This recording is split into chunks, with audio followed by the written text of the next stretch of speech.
Got a couple of quick questions, I suppose. We're kind of getting towards our time, I think. But a little one that's come up there. How would you...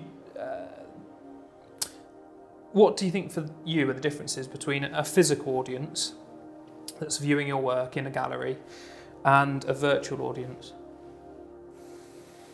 A physical audience and a virtual audience. Yeah, okay. Well, that's a new one. Sorry. No, it's fine. I'm really happy to consider that question, because that's, well, I mean, they're very distinct, aren't they? First of all, you have no way of knowing what the virtual audience are thinking. I mean, unless they post something back.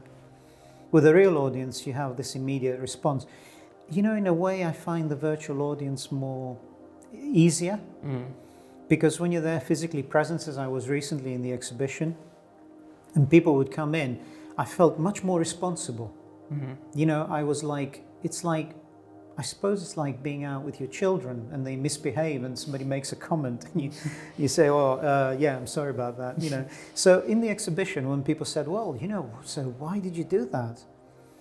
You felt really accountable. You know, with social media, there's less of a responsibility perhaps, unless you're putting out messages that are there to really invoke some kind of strong feeling, which I don't do on social media. But the differences are stark, It's a very different experience.